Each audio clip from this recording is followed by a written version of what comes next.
Oke, selamat bertemu kembali dengan saya Permana.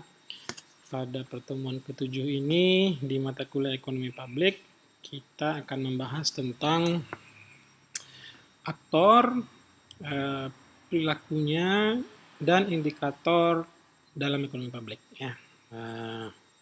Oke, saya harapkan Anda semua dalam keadaan sehat walafiat juga tentunya. Dalam eh, mempelajari video pembelajaran ini, saya harapkan juga Anda fokus tentunya. Dan jika ada pertanyaan nanti bisa disampaikan melalui channel-channel yang sudah disediakan ya. Jadi kita bisa mulai pertemuannya pada video ini. Kita akan bicara tentang aktor, perilaku, dan indikator dalam ekonomi publik. Oke, nah kita bicara tentang aktor dalam dan pelaku dari ekonomi publik sendiri. Nah, aktor dan pelaku ekonomi publik itu dipengaruhi oleh bentuk hubungan dan interaksi dari aktor tersebut melalui rule atau aturan yang telah disepakati ya. Jadi ada aturan-aturan main yang harus disepakati oleh para pelaku dari ekonomi publik. Nah, pelaku ekonomi publik sendiri ada 3 di sini ya. Ada yang pertama adalah penyelenggara negara ya. Ini dia penyelenggara negara atau political society. Jadi di sini kita lihat nanti siapa-siapa saja penyelenggara negara ini.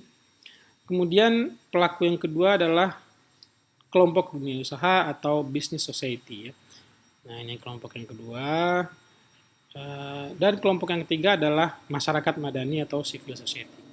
Jadi berdasarkan jumlahnya kita bisa sebutkan bahwa aktor dan pelaku ekonomi publik itu ada 3. Ada negara sebagai penyelenggara negara ya, bukan negaranya ya, tapi penyelenggara negaranya. Kemudian kelompok dunia usaha ya, dan yang terakhir adalah masyarakat atau civil society. Nah, mereka berinteraksi dan berhubungan diatur melalui suatu aturan atau kesepakatan atau rule yang disepakati bersama-sama tentunya. Nah, kita lihat penyelenggara negara sekarang. Nah, dari terdapat ada 3 pilar ya. Jadi secara umum ada 3 pilar yang berhubungan dan interaksi untuk mencapai keseimbangan check and balance dari 3 penyelenggara negara ini ya. Jadi suatu negara, dalam konteks ini negara kita, negara Republik Indonesia, dapat berhubungan dan berinteraksi secara seimbang dikolaborasikan oleh tiga institusi ya, 3 bagian atau 3 komponen. Nah yang pertama adalah eksekutif ya, jadi eksekutif atau pemerintah. Eksekutif atau pemerintah di sini adalah presiden dan wakil presiden. Kemudian pembantu presiden ya, menteri yang urusannya berkaitan dengan pemerintahan, kementerian, kepolisian, tentara Republik Indonesia, yang semuanya berada di level eksekutif. Nah ini pemerintahan. Kita kategorikan mereka sebagai penyelenggara negara di level eksekutif. Baik di pemerintah daerah, di pemerintah pusat ya, ataupun di pemerintah daerah ya, seperti gubernur nanti, atau bupati dan wali kota tentunya. Nah, di level yang kedua, penyelenggara negara adalah legislatif ya, atau parlemen. Nah, di level pusat ada DPRD ya, DPRD, kemudian ada DPD di level pusat, di level daerah ada DPRD ya, DPRD provinsi dan DPRD kabupaten kota tentunya. Nah, kemudian yang ketiga adalah yudikatif ya, yang berurusan dengan peradilan tentunya. Seperti Mahkamah Agung ya. Nah, ini adalah Mahkamah Konstitusi juga. Ini adalah lembaga-lembaga negara yang berperan dalam menyelenggarakan peradilan di negara Indonesia. Nah, yang terakhir ya, dari 3 elemen ini sudah bekerja menjaga keseimbangan negara Republik Indonesia sebagai penyelenggara. Tapi ada pekerjaan-pekerjaan yang tidak bisa ditangani lagi oleh 3 elemen ini karena sudah terlalu banyak pekerjaan yang dikerjakan. Maka ada yang namanya lembaga kuasi negara. Nah, kita lihat contoh lembaga kuasi negara ini ya. Nah, seperti kita lihat di sini, lembaga kuasi di Indonesia ya. Jadi dia adalah lembaga tambahan, dibentuknya melalui Perpres di sini ya. Nah, karena apa? Karena tugas negara makin kompleks yang pertama, kemudian karena kebutuhan untuk memenuhi tugas dan fungsi tertentu ya. Lembaga kuasi ini bersifat independen ya, tidak bisa diintervensi pihak lain dalam bertugas ya. Karena dia ada undang-undangnya sendiri, bahkan ya mereka punya undang-undang. Dan hubungan kerja presidennya bersifat koordinatif ya. Nah, beberapa contohnya adalah Komnas HAM. Kemudian KPK kita tahu ada undang-undang KPK, kemudian ada undang-undang KPU. Jadi kekuatan hukum mereka juga telah diatur dengan sangat baik gitu ya. Jadi mereka tidak bisa diintervensi. Nah, jadi 4 itulah tadi, 3 plus 1 ya kita sebut ya. Itulah tadi komponen-komponen penyelenggara negara di Republik Indonesia. Pemerintah, parlemen, peradilan, dan lembaga kuasi satu lagi. Nah, kita lihat sekarang aktor berikutnya dari ekonomi publik itu adalah dunia usaha. Tadi kita sudah punya penyelenggara negara, kemudian dunia usaha. Dunia usaha ini ada yang berbentuk badan hukum tentunya. Ada perusahaan terbatas, ya, ada CV, firma, koperasi, gitu ya. Penanaman modal dalam negeri, PMDA ya, jadi investasi dalam negeri tentunya. Kemudian penanaman modal asing, investasi dari asing tentunya ya, seperti perusahaan asing melakukan investasi ke Indonesia, badan usaha milik negara, badan usaha milik daerah, atau juga badan usaha milik desa tentunya. Nah ini ada badan hukumnya tentu. Undang-undangnya pun sudah ada ya, badan usaha milik desa sekarang. Undang-undang, perpresnya ya, perpres atau PP saya lupa. Nah itu yang berbentuk badan hukum, ada juga yang tidak berbentuk badan hukum. Jadi seperti usaha-usaha kecil mungkin ya, belum ada badan hukumnya. Nah yang kemudian kita lihat dari skala usahanya, dunia usaha. Ada yang konglomerasi ya, jadi perusahaan besar, kemudian perusahaan menengah, perusahaan kecil, sampai korporasi dan rumah tangga. Nah, semua skala usaha ini adalah memiliki peran masing-masingnya dalam dunia usaha sebagai pelaku dari ekonomi publik sendiri. Apa tugasnya dari dunia usaha ini? Mereka menggerakkan ekonomi publik dan menciptakan nilai tambah. Nah, dengan usaha ini dibukalah lapangan pekerjaan ya, dihasilkan barang dan jasa untuk dikonsumsi oleh masyarakat, dan mereka juga membayarkan pajak dan retribusi kepada pemerintah. Sehingga pemerintah punya anggaran ya untuk memberikan pelayanan kepada masyarakat.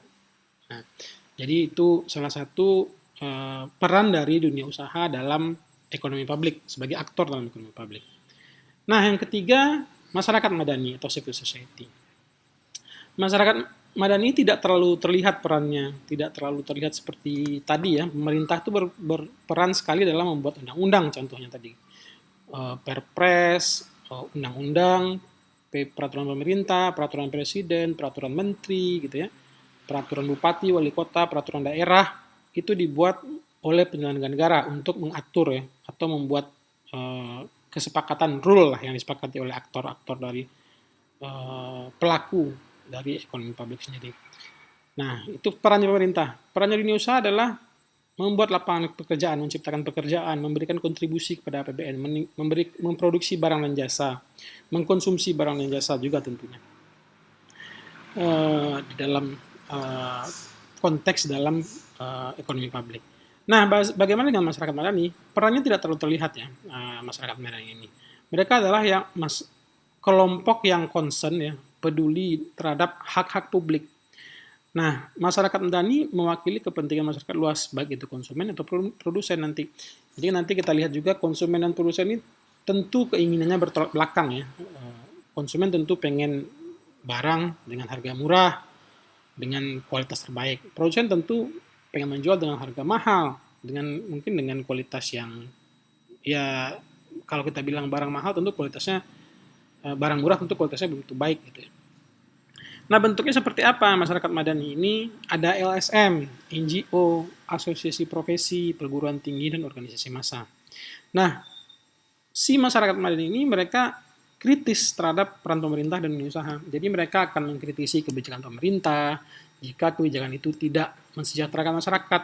Mereka akan mengkritisi dunia usaha jika mungkin barang yang diproduksi harganya terlalu mahal.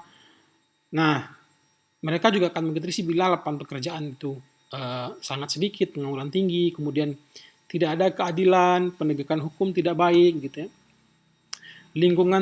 Efek lingkungan yang ditimbulkan oleh perbuatan ekonomi bersifat berdampak buruk, kemudian perlindungan konsumen juga kurang misalkan, itu akan dikritisi oleh masyarakat Bali. Dan bagaimana tenaga kerja dapat dipekerjakan ya, angka tenaga kerja dapat meningkat. Nah, jadi hal-hal ini adalah hal-hal yang dikritisi oleh masyarakat Madani agar dapat dipengaruhi nanti kebijakan pemerintah dalam konteks ekonomi publik dan peran dunia usaha dalam konteks menciptakan lapangan pekerjaan, menghasilkan barang dan jasa, dan juga mengurangi angka pengangguran ya. Jadi concern-nya adalah kesejahteraan masyarakat juga, masyarakat Madani ini. Tapi lebih kepada peran yang tidak dominan gitu ya. Lebih kepada support gitu. Nah, kurang lebih interaksi antar aktor dari ekonomi publik dapat kita lihat seperti pada diagram berikut. Sebentar. Nah, kita lihat di sini ada pemerintah atau penyelenggara negara ya. Kemudian ada dunia usaha dan ada masyarakat di sini. Nah, asosiasi Kadin itu berperan pada level yang menghasilkan irisan antara dunia usaha dan masyarakat. Nah, usaha, swasta, korporasi, koperasi, BUMN itu berada pada domainnya dunia usaha. Nah, ekonomi publik sendiri itu berada antara irisan pemerintah dengan dunia usaha. Nah, irisan pemerintah dengan dunia usaha. Nah, perguruan tinggi itu berada pada ketiga irisan tersebut. Jadi dia concern terhadap kebutuhan masyarakat, concern terhadap kebijakan pemerintah, concern terhadap perilaku dari dunia usaha itu sendiri. Nah, itulah interaksinya tadi. Jadi bagaimana peran penyelenggara negara dalam membuat kebijakan, dunia usaha dalam menghasilkan atau menggerakkan perekonomian, dan masyarakat tentunya dalam disejahterakan oleh pemerintah dan dipenuhi kebutuhannya, baik keinginan dan kebutuhan oleh dunia usaha tentunya. Nah, ini yang menjadi interaksi antara ekonomi publik tadi. Nah, jadi ini perilakunya ya, tadi sudah saya jelaskan juga. Diperlukan aturan main dalam bentuk norma dan etika yang mengantisipasi tabrakan kepentingan aktor. Jadi kalau kita tahu, tentu berbeda-beda kepentingan dari masing-masing aktor ya. Tentu Anda seperti Anda dan saya berbeda kepentingannya. Saya, kepentingan saya sebagai dosen tentu memberikan menjadi fasilitator bagi Anda gitu ya dalam proses pembelajaran Anda. Anda tentu belajar dengan maksimal begitu ya. Nah, itu berbeda kepentingannya begitu ya. Dan tentu saya juga memastikan Anda memahami materi yang kita pelajari bersama begitu. Nah, kita lihat di sini perilaku dari aktornya adalah pemerintah misalkan. Pemerintah menjaga kepentingan publik ya. Jadi produsen dan konsumen kepentingan karena ada kepentingan yang seragam di situ nanti kita lihat. Jadi itu yang perlu diperhatikan oleh pemerintah. Kemudian mempertemukan kepentingan produsen dan konsumen. Kita tahu ya, kalau kita lihat di badan usaha, produsen tentu pengen produksinya banyak dengan harga yang murah, harganya yang mahal kalau bisa dijualnya begitu ya. Tapi konsumen tentu tidak, mereka ingin beli harga murah dengan kualitas terbaik. Nah, bagaimana aturan-aturan ini dibuatlah aturan-aturan melalui Perpres, PP atau apapun bentuknya pada domain masing-masingnya agar dapat dipertemukan kepentingan produsen yang ingin harga semaksimal mungkin dan kepentingan produsen ya harga semaksimal mungkin dan kepentingan konsumen dengan harga yang paling rendah dengan kualitas terbaik. Nah, ini kita lihat di badan usaha ya, mereka pengen menjual barangnya atau jasanya pada harga tertinggi dengan laba maksimal. Ini kepentingannya sudah jelas ya. Yang namanya usaha tentu pengen laba maksimal. Sedangkan masyarakat Mali tentu memuaskan kebutuhannya, keinginannya, needs kebutuhannya, dan keinginannya, wants yang diinginkannya. Tentu dengan harga yang murah dan kualitas pelayanan yang terbaik. Nah, inilah yang harus dipertemukan pemerintah. Bagaimana kepentingan masing-masing pihak ini dapat dipenuhi, bagaimana bisa dipertemukan, dibuatlah aturan untuk disepakati bersama tentunya nanti ya. Nah, itulah peran pentingnya pemerintah di situ. Nah, sekarang kita sudah lihat tadi bagaimana aktor-aktor, bagaimana interaksinya, bagaimana peran dari masing-masing aktor dalam ekonomi publik, baik itu pemerintah, dunia usaha, dan masyarakat madani. Sekarang kita lihat indikator kinerja ekonomi publik. Jadi, interaksi dari para aktor ini akan menghasilkan suatu hasil ya, akan membuahkan suatu hasil yang dapat diukur kinerjanya terhadap ekonomi suatu masyarakat, ekonomi publik tentunya di sini. Nah, indikator kinerja ekonomi publik ditunjukkan dengan tingkat kesejahteraan masyarakat di sini. Jadi masyarakat sejahtera, aspek kesejahteraan masyarakat apa saja? Ada pendapatan masyarakat. Jadi masyarakat kalau punya pendapatan, tentu mereka harus ada pekerjaan ya. Jadi seseorang yang tidak punya pekerjaan, tentu dia tidak punya pendapatan. Ini akan berdampak kepada keluarganya, berdampak pada dirinya, berdampak kepada lingkungannya, begitu ya. Turunnya tingkat ekonomi di sana. Misalkan saya tidak bekerja, saya tidak punya uang, saya tidak belanja di toko-toko sebelah, toko-toko di sebelah rumah saya mungkin juga tidak punya uang jadinya. Mereka juga ekonominya menurun seperti itu ya. Nah, itu aspek kesejahteraan masyarakat. Jadi pendapatannya diukur dengan adanya pekerjaan. Nah, kemudian penyelenggaraan negara. Penyelenggaraan negara itu butuh sumber daya atau resource ya. Resource yang paling utama dari penyelenggaraan negara itu adalah APBN. APBN digunakan untuk memberikan pelayanan kepada masyarakat. Jadi pelayanan kesehatan, pendidikan, infrastruktur, bantuan sosial. Nah, semua penyelenggara pelayanan yang diberikan oleh penyelenggara hukum itu juga, kepastian hukum tentunya, itu tentu membutuhkan sumber daya ya. Ada orangnya di situ gitu yang bekerja, ada uangnya juga di situ ya yang dipergunakan sebagai instrumennya. Nah, itu bisa dilihat dari APBN atau APBD.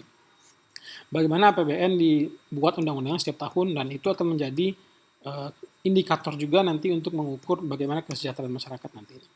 Nah, pada sisi aktivitas bisnis, pekerjaan yang dihasilkan dengan adanya APBN ditambah dengan adanya APBN itu menghasilkan aktivitas bisnis. Contohnya seperti ini.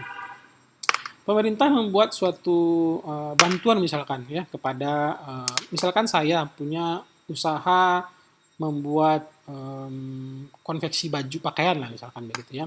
Nah, saya punya branding nih. Pemerintah punya program bantuan mesin-mesin untuk menyablon pakaian. Nah, dengan adanya instrumen bantuan pemerintah dan adanya pekerjaan kemampuan diri saya untuk memproduksi baju-baju, itu akan menghasilkan pekerjaan tentunya. Ada pegawai yang saya hire. Mereka punya pendapatan. Mereka punya pendapatan nanti mereka bisa menghidupi keluarganya. Keluarganya tentu mengeluarkan biaya untuk kegiatannya sehari-hari. Nah, biaya itulah nanti yang dihasilkan nanti ya, sehingga terbentuklah komunitas bisnis di situ nanti. Jadi aktivitas bisnis yang dihasilkan dari pekerjaan yang ada dan dibantu juga dengan anggaran dan pendapatan belanja negara tentunya. Nah, aktivitas bisnis ini juga bersumber dari investasi selain dari pekerjaan dan APBN. Jadi, aktivitas bisnis dapat berjalan dengan adanya investasi. Saya punya usaha, saya pandai, saya bisa mengerjakan, tahu cara menjahit baju, tahu cara memberi sablon baju, tapi saya tidak punya modal. Tentu itu menjadi kendala. Nah, di sini investasi bermain. Investasi masuk sehingga saya bisa menjalankan aktivitas bisnis saya. Kemudian juga yang kedua tentu iklim usaha harus kondusif.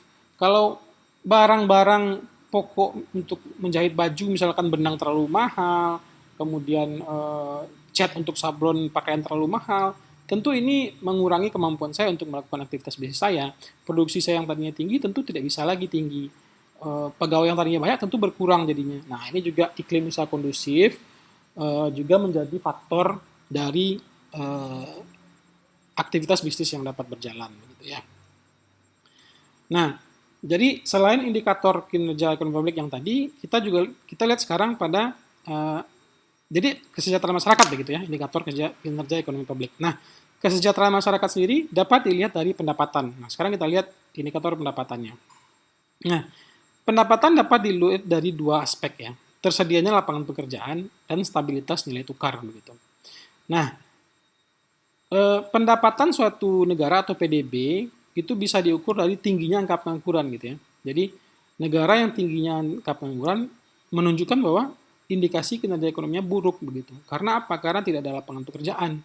Pengangguran tinggi, tidak ada lapangan pekerjaan, tidak ada uang yang dikeluarkan untuk konsumsi, produksi barang tentu tidak terbeli gitu ya. Barang juga tidak terbeli dan tersimpan saja. Tidak ada perputaran roda ekonomi di sana. Nah, itulah kita katakan indikator kinerja ekonomi publiknya buruk begitu. Nah, di sebelah kiri kita bisa lihat gambar ada 10 negara PDB terbesar ya tahun 2019 ini, 2 tahun yang lalu. Dan Indonesia masuk kepada peringkat ke-7 ya, di 10 negara PDB terbesar di dunia. Nah, ini juga tentu dipengaruhi oleh jumlah penduduknya ya. Jadi pengali kita besar, pengali penduduknya besar. Jadi PDB ini diukur dari beragam instrumen. Nah, salah satunya adalah negara-negara dengan penduduk yang besar tentu PDB-nya juga harus besar ya. Ditambah dengan negara yang memang sejognya sudah pendapatan income mereka sendiri sudah besar begitu ya. Seperti kita lihat Jepang penduduknya tidak banyak tapi penghasilan mereka memang sangat besar di sana begitu ya. Jadi kalau kita bicara lulus S1 di Indonesia mungkin gajinya kemarin yang lagi tren ya 8 juta sebulan, mungkin lulus S1 di Jepang gajinya sudah 30 juta kalau dirupiahkan gitu. Tapi 30 juta itu tentu setara dengan produksi barang dan jasanya begitu ya. Stabilitas nilai tukarnya tentu berbeda dengan nilai tukar yang ada di Indonesia. Nah, sekarang kita lihat stabilitas nilai tukar. Nah, jadi itu stabilitas harga barang dan jasa domestik yang dikonsumsi setiap hari gitu ya. Itu stabilitas nilai tukar internal. Jadi kalau kita bicara stabilitas harga, kita bicara harga barang itu dapat dibeli oleh masyarakat. Jadi gaji saya yang misalkan tadi 8 juta sebulan itu mampu untuk menghidupi saya dengan makan nasi mungkin berapa kilogram sebulan begitu ya, membeli lauk pauknya, membayar listriknya, membayar internet, transportasi begitu dan menabung. Nah, ini adalah stabilitas harga. Jadi saya mampu untuk membeli harga-harga barang ya yang dikonsumsi sehari. Nah, ini internal. Kemudian juga ada eksternal kurs mata uang. Jadi ini juga dipengaruhi. Jadi kalau kinerja ekonomi buruk, tentu kurs mata uang kita jadi buruk juga. Makin berfluktuatif nilai tukar gitu ya, itu kinerja ekonomi publik makin buruk. Jadi misalkan ada isu di negara Indonesia, contohnya tahun 1998 ya, ada demo besar-besaran gitu ya, harga barang meningkat ya, stabilitas harga tidak terjaga, langsung nilai rupiah pada saat itu merosot jauh gitu ya. Yang tadinya $1 itu sama dengan tahun 98 itu mungkin sekitar 2000 ya, sampai menjadi 9.800. Nah, itu yang terjadi. Karena apa? Karena stabilitas harga tidak terjaga. Barang-barang pokok naik. Kenapa? Karena tidak ada kepastian hukum gitu ya. Pada saat itu negara sedang bergejolak, penegak hukum pada saat itu lebih fokus pada demonstrasi, iklim investasi tidak baik gitu ya. Investor takut untuk menginvestasikan uangnya di Indonesia karena mereka takut nanti tidak ada kepastian hukum, tidak ada aturan yang jelas, negara sedang bergejolak, tentu pabrik-pabrik mereka tadi nanti terbengkalai. Misalkan ada penanaman modal asing, PMA gitu ya, penanaman modal asing mau membuat pabrik pada tahun 98, kalau dibikin pabrik nanti ya nggak berjalan karena lagi demo besar-besaran begitu. Nah, itulah yang terjadi. Jadi bisa dibilang ada dua ya, pendapatan tersedianya lapangan pekerjaan dan kemudian stabilitas dari nilai tukar. Nah, itu yang menjadi indikator berikutnya dari indikator pendapatan. Kemudian indikator berikutnya lagi adalah ketersediaan barang dan jasa. Jadi semakin beragam, semakin banyak pilihan konsumsi barang dan jasa yang memadai, berarti masyarakat semakin sejahtera. Jadi contohnya kalau Anda mau beli laptop ada banyak pilihannya ya. Nah, itu sangat baik karena tentu mereka punya kelebihan dan kekurangan masing-masing ya. Tentu Anda mencari dengan beragam pilihan begitu. Jadi artinya barang-barang yang dibeli itu kemampuan beli konsumsi dari konsumen itu beragam dan kemampuan produksi juga beragam sehingga tidak dimonopoli, harga tidak ditentukan sepihak oleh produsennya dan konsumen juga tidak seenaknya menentukan menjustifikasi harganya. Nah, itulah karena barang dan jasanya beragam. Faktor penunjang dari ketersediaan barang dan jasa itu adalah investasi ya. Jadi seperti saya bilang tadi, semakin banyak investasi yang masuk, semakin beragam produksi yang ada. Contohnya, mungkin nanti sekarang yang baru investasi terakhir yang belum jadi adalah, sekarang kan lagi tren, lagi booming adalah mobil listrik ya. Sekarang kita berlomba-lomba untuk mencari investor mungkin dimulai dengan baterai listrik dulu. Anda bisa bayangkan nanti, mobil-mobil sekarang merek Toyota, Honda, yang pabrik-pabriknya tadinya tidak menggunakan listrik, Anda bisa bayangkan nanti ke depan tentu mereka harus berpindah ke sana karena trennya akan seperti itu. Tentu mereka akan investasi. Siapa yang duluan masuk tentu mereka akan bisa memonopoli harga mobilnya. Taruhlah misalkan Toyota bisa membuat pabrik mobil listrik pertama di Indonesia, tentu mereka bisa memonopoli harganya sendiri. Nah, begitu tentu masyarakat hanya punya pilihan itu kalau mau beli mobil listrik begitu ya. Nah, dengan masuknya investasi baru, misalkan kita sebutlah mereknya misalkan Mitsubishi misalkan mereka bikin juga mobil listrik, pabrik mobil listrik diproduksi di Indonesia, tentu ada persaingan di situ, persaingan harga dengan kelebihan masing-masing. Nah, masyarakat punya pilihan juga dari beragam barang dan jasa yang tersedia tadi itu ya. Jadi tidak ada monopoli di sana. Yang kedua adalah ketahanan pangan dan ketahanan energi. Jadi pangan dan energi ini perlu menjadi indikator ekonomi publik karena apa? Karena jika pangan tidak tersedia dengan baik, tentu masyarakat tidak dapat hidup dengan sejahtera begitu ya. Jadi ya kita tidak bisa makan dengan sehat, kita tidak bisa berpikir dengan sehat begitu ya, sampai ke sana nanti keluarga juga tidak bisa diberikan makanan yang bergizi, anak-anak jadi stunting mungkin nanti kurang gizi begitu ya. Nah, itu perlu ketahanan pangan dan ketahanan energi juga. Nah, kebijakan pemerintah harus pada kepentingan nasional. Jadi pengolahan pangan dan pengolahan energinya harus mementingkan kepentingan nasional. Nah, begitu ya. Jadi indikator ketersediaan barang dan jasa, investasi dan ketahanan pangan dan energi yang perlu diperhatikan oleh pemerintah tentunya. Nah, kemudian jadi kita sudah lihat tadi indikator-indikatornya ada kinerja, ada indikator kesejahteraan masyarakat ya melalui pendapatan, kemudian aktivitas bisnis sekarang ya. Pendapatan itu masyarakat sendiri ya, masyarakat punya pendapatan, punya pekerjaan, masyarakat mampu tentunya untuk membayarkan pajak, negara punya pendapatan APBD untuk memberikan pelayanan kepada masyarakat. Nah, seperti itu ya. Juga ketersediaan barang dan jasa yang beragam. Nah, sekarang kita lihat indikator dari aktivitas bisnis. Nah, aktivitas bisnis ada 3 komponen yang mempengaruhinya. Kontribusi dari bisnis terhadap kesejahteraan masyarakat yang pertama adalah menghasilkan barang dan jasa. Jadi seperti sudah dijelaskan tadi, barang dan jasa yang beragam tentu memberikan pilihan yang beragam dan kemampuan yang beragam juga dari masyarakat akan meningkatkan daya beli masyarakat. Ya. Jadi ada masyarakat yang mampu membeli dengan harga X, ya harga 10 juta mungkin. Ada masyarakat yang mampu membeli mobil dengan harga ya motor lah mungkin ya harga 10 juta, ada yang 5 juta, ada yang 20 juta begitu ya. Karena barang dan jasa yang beragam.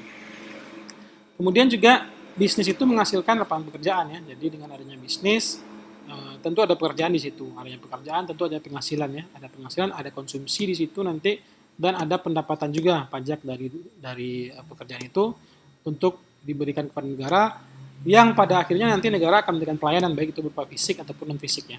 Bisa saja berupa jalan, jembatan, lapangan udara, pelabuhan dan segala macam. Dan yang terakhir kestabilan nilai tukar. Jadi bisnis juga mempengaruhi stabilan nilai tukar dengan adanya misalkan saja kita lihat tadi aktivitas bisnis dari contohnya investasi asing tadi ya, investasi asing, banyaknya investasi asing meningkatkan pendapatan negara, tentu ini akan meningkatkan nilai mata uang tentunya nanti di negara itu sendiri begitu ya. Nah, indikator aktivitas ekonomi dan investasi tadi dia merupakan interaksi dari 5 komponen berikut. Jadi kita mulai dulu dengan investasi. Investasi akan menghasilkan suatu aktivitas ekonomi nantinya. Dari aktivitas ekonomi akan ada pendapatan baik itu untuk negara dan masyarakat. Dalam konteks negara ini adalah pajaknya nanti mungkin ya.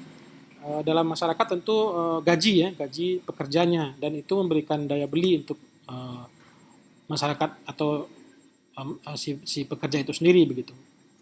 Nah, kalau negara kita lihat pelayanan ya, kualitas pelayanan semakin baik, kalau masyarakat konsumsinya meningkat. Nah, inilah nanti yang menjadi masyarakat yang sejahtera. Masyarakat yang sejahtera, kita bisa bilang pendapatannya tinggi, nanti mereka juga bisa berinvestasi lagi. Misalkan saya bisa berinvestasi nanti pada usaha-usaha kecil misalkannya membuat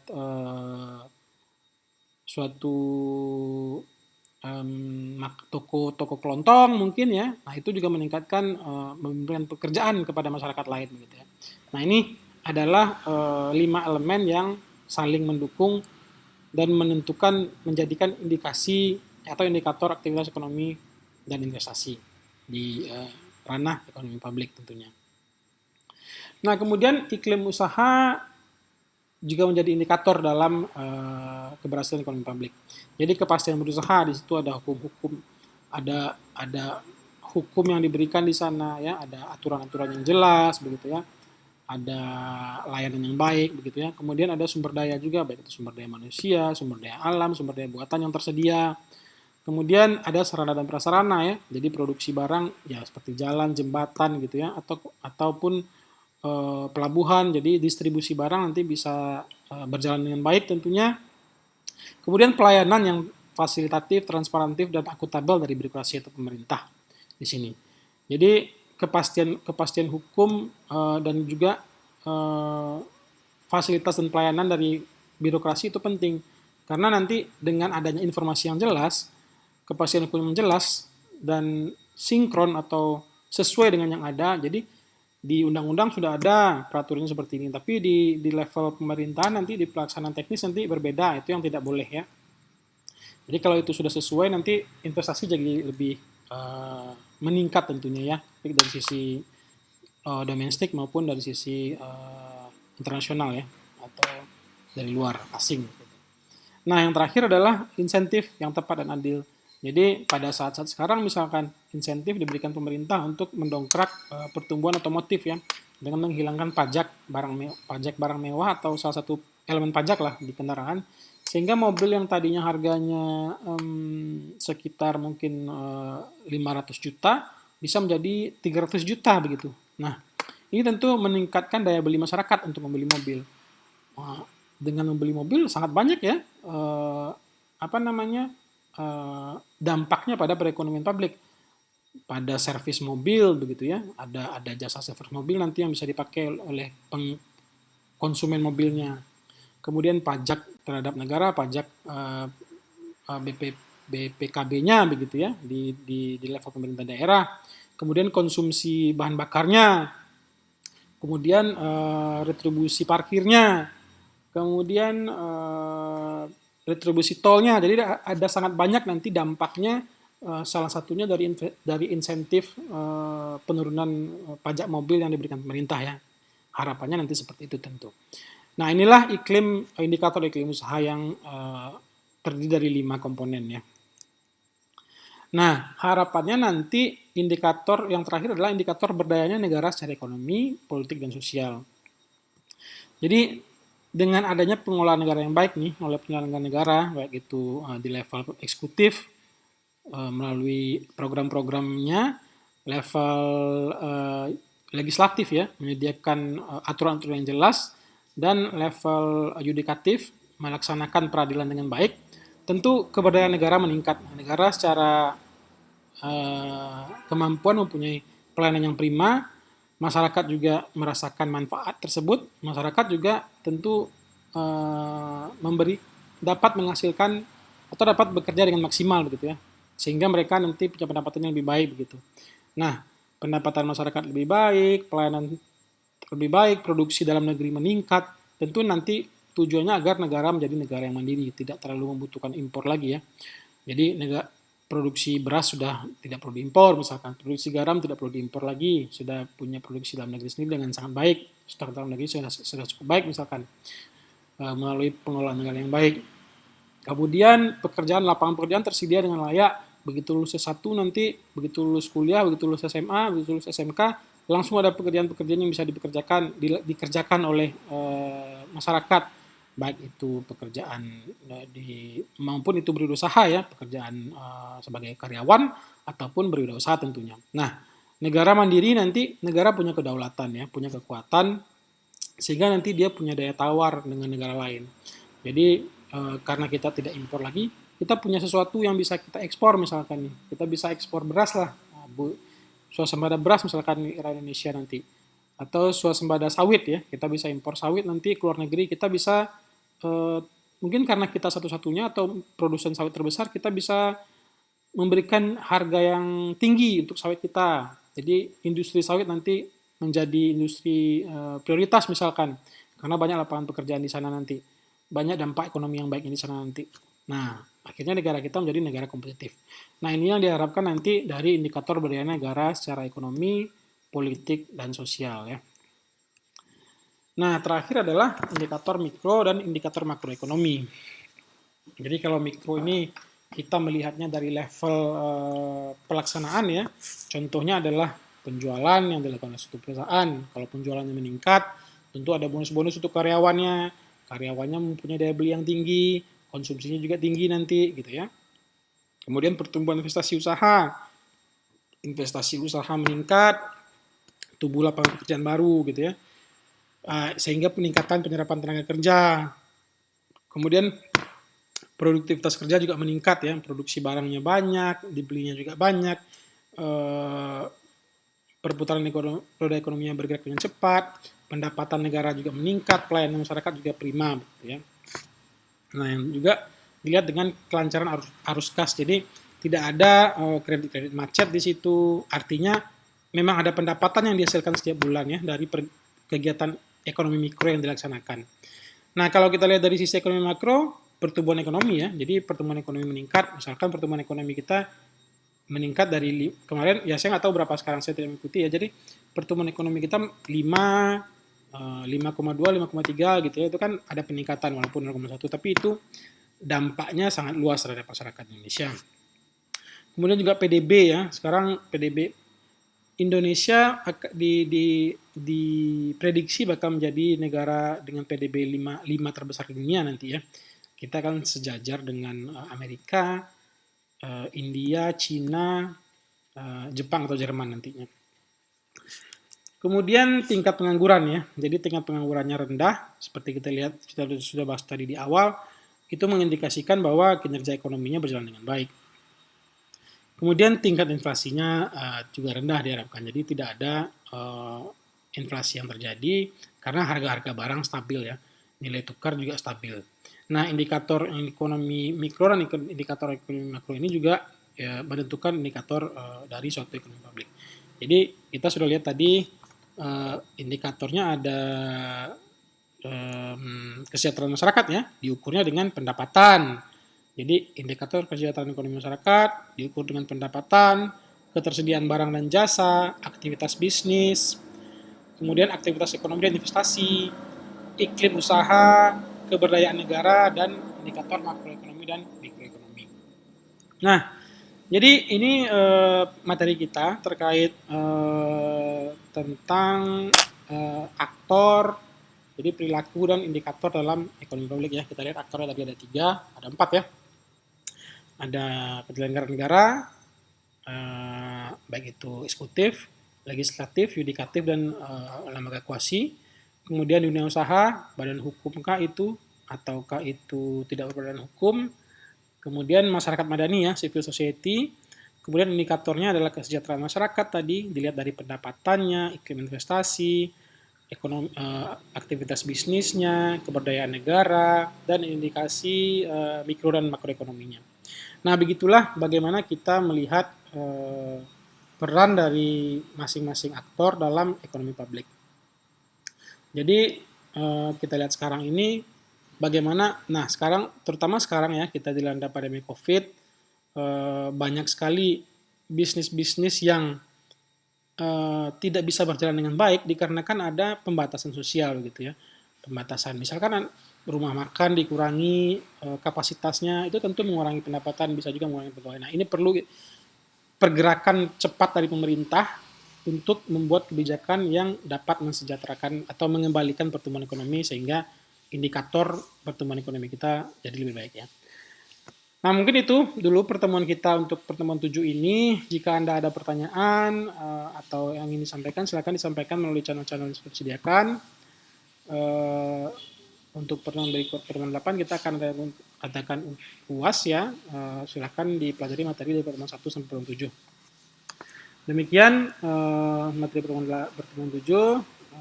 Banyak maaf bila ada hal yang salah saya sampaikan. Terima kasih atas perhatian Anda. Assalamualaikum warahmatullahi wabarakatuh.